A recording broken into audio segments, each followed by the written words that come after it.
ಅದು ಎಲ್ಲಿಯಾದ್ರೂ ಹೊಸ ಕ್ವೀನ್ ಬರುವುದಕ್ಕಿಂತ 24 ಗಂಟೆಗಿಂತ ಮೊದಲೇ, ಎಷ್ಟು ಅಂದ್ರೆ ಒಂದು ದಿವಸಕ್ಕಿಂತ ಮೊದಲೇ ಹೊಸ ಈ ಓಲ್ಡ್ ಕ್ವೀನ್ ಏನ್ ಮಾಡ್ತದೆ, ಯಾವುದು ಪೆಟ್ಟಿಗೆಯಿಂದ ಹೊರಗೆ ಹೋಗ್ತದೆ, ಪಾಲಾಗಿ ಹೋಗ್ತದೆ. ಆಗ ಹೊಸ ಕ್ವೀನ್ ಓಲ್ಡ್ ಕ್ವೀನ್ ಇರುವುದಿಲ್ಲ. ಅಂದ್ರೆ ಏನರ್ಥ, ಇಲ್ಲಿ ಯಾರಿಗೆ ಜಾಗ ಮಾಡಿಕೊಡ್ಬೇಕು, ಹೊಸ ಕ್ವೀನ್ ಅಂದ್ರೆ ಯಾರು ಜಾಗ ಮಾಡಿಕೊಡೋದು, ತಾಯಿ ಮಗುವಿಗೆ ಜಾಗ ಮಾಡಿಕೊಡ್ಬೇಕು. ಆಯ್ತಾ, ಎಲ್ಲ ಕೆಲಸಗಾರ ಸೇರಿಸಿಕೊಂಡು ಅದನ್ನ ಹಿಡ್ಕೊಂಡು ಹೋಗ್ತಾರೆ. ಯಾರು ಹಿಡ್ಕೊಂಡು ಹೋಗ್ತಾರೆ, ತಾಯಿಯನ್ನ ಹಿಡ್ಕೊಂಡು ಕೆಲಸಗಾರ ಹೋಗ್ತಾರೆ, ಪಾಲಾಗಿ ಹೋಗ್ಲೇಬೇಕು.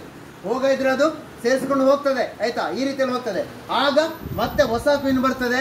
ಇಲ್ಲಿ ಕ್ವೀನ್ ಇರುವುದಿಲ್ಲ, ಯಾವುದು ರಾಣಿ ಇರುವುದಿಲ್ಲ. ಬಂದು ಮೊದಲ ಪರಿಚಯ ಮಾಡ್ತದೆ.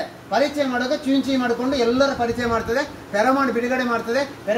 ಫೆರಮಾನ್ ಬಿಡುಗಡೆ ಮಾಡಿ ನಾನು ಇನ್ನು ಮುಂದೆ ಯಾರು, ಈ ಮನೆಯ ಒಪ್ಪಬೇಕಲ್ಲ.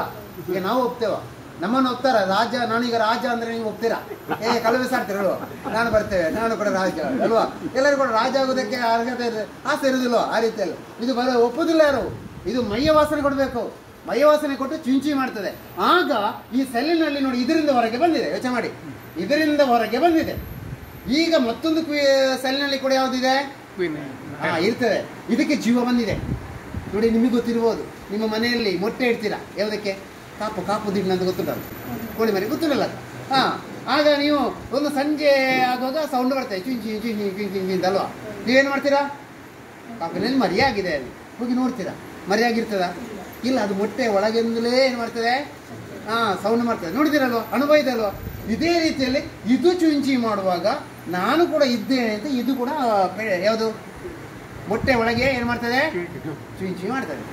ಯಾವುದು ಈ ರಾಣಿ ಕೂಡ. ಆಗ ಈ ಕ್ವೀನ್ ಬಿಡ್ತದ. ಒಂದು ಮನೆಯಲ್ಲಿ ಎಷ್ಟು ಕ್ವೀನ್ ಇರ್ಲಿಕ್ಕೆ ಆಸೆ, ನಮ್ಮ ಮನೆಯಲ್ಲಿ ಕೂಡ ಒಂದೇ ಕ್ವೀನ್ ಇರ್ಲಿಕ್ಕೆ ಆಸೆ ಅಲ್ವಾ. 2 ಕ್ವೀನ್ ಬಂದ ಕೂಡ ಗಲಾಟೆ ಅಲ್ವಾ. ಆ ರೀತಿಯಲ್ಲಿ ಇಲ್ಲಿ ಏನಕ್ಕಂದ್ರೆ ಇದು ನೇರವಾಗಿ ಇಲ್ಲಿ ಹೋಗ್ತದೆ. ಇಲ್ಲಿ ಹೋಗಿ ಅದರ ಸೂಜಿ ಉಂಟಲ್ಲ, ಆಗಿರೋದಲ್ವಾ, ಸೂಜಿಯಲ್ಲಿ ಒಂದು ಸಿಗ್ತದೆ. ಪಾಪ ಅಲ್ಲಿಗೆ ಅಲ್ಲಿಯ ಕತೆ, ಆ ಕ್ವೀನ್ನ ಕತೆ ಮುಗೀತು. ಗೊತ್ತದೆ ನಿಮಗೆ, ಅಂದ್ರೆ ಒಂದು ಪೆಟ್ಟಿಗೆಯಲ್ಲಿ ಒಂದೇ ಕ್ವೀನಿಗೆ ಅವಕಾಶ. ಗೊತ್ತಮಿಗೆ ಮತ್ತೊಂದನ್ನು ಸಹಿಸುವುದಿಲ್ಲ. ಯಾರು ಬೇರೆಯವರು ಸಹಿಸಬಹುದು, ಕ್ವೀನ್ ಸಹಿಸುವುದಿಲ್ಲ. ಆಯ್ತಾ, ಆ ರೀತಿಯಲ್ಲಿ ಇವರು ಸಹಿಸ್ತದೆ, ಇದನ್ನು ಕೂಡ ಸಹಿಸ್ತದೆ, ಇದನ್ನು ಕೂಡ ಸಹಿಸ್ತದೆ. ಆಗ ಏನಾಯ್ತು, ಒಂದೇ. ಎಲ್ಲಿಯಾದ್ರೂ ಏಕಕಾಲದಲ್ಲಿ ಇದರಿಂದಲೂ ಕೂಡ ಹೊರಗೆ ಬಂದು, ಈಚೆ ಬಂದು ಇದರಿಂದ ಕೂಡ ಹೊರಗೆ ಬಂದು ಏನಾಗ್ಬೋದು, ಡಿವೈಡ್ ಆಗುದಿಲ್ಲ. ಏಕಕಾಲದಲ್ಲಿ ಬಂದ್ರೆ ಹೋಗ್ಲಿಕ್ಕೆ ಎದುರೆದುರು ಬಂದಿದೆ, ಗಲಾಟೆ.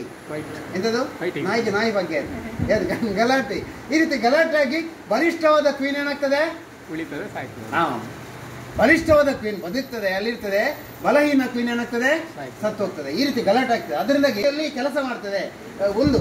ಆಯ್ತಾ, ಕೆಲವು ಪೆಟ್ಟಿಗೆಯಲ್ಲಿ ಈ ರೀತಿ ಹೊರಗೆ ಬರ್ತದೆ. ಆದ ಕೆಲಸಗಾರರು ಬಿಡುದಿಲ್ಲ, ಇಲ್ಲಿ ಹೋಗ್ಲಿಕ್ಕೆ ಬಿಡುದಿಲ್ಲ. ಎಲ್ಲ ಕೆಲಸಗಾರರು ಕೂಡ ಏನ್ ಮಾಡ್ತಾರೆ, ಇದನ್ನ ಕವರ್ ಮಾಡ್ತಾರೆ.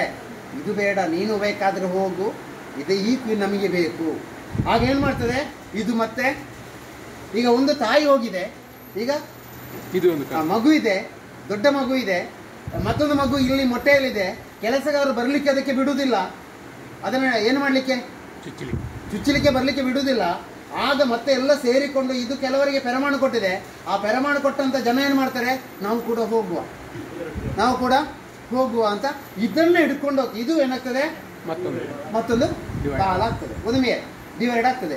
ಆಗ ಯಾರು ಬಾಕಿ ಆಗುವುದು, ಈಗ ಅಕ್ಕ ಯಾರಿಗೆ ಜಾಗ ಬಿಟ್ಟು ಕೊಡಬೇಕು, ತಂಗಿಗೆ.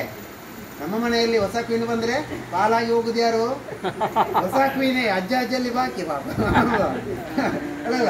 ಪರಿಸ್ಥಿತಿ ನಮ್ದೆಲ್ಲ ಮುಂದೆ ಇಲ್ಲಿ ಇದೆ ಅಲ್ವಾ, ಅದಲ್ವಾ. ಈಗ ನಾವೆಲ್ಲ ಪಾಲಾಗ್ಲಿಲ್ಲ, ನಮ್ಮ ಮನೇಲಿ ಒಂದೇ ಕ್ವೀನ್ ಇದ್ದು ಆ ರೀತಿ.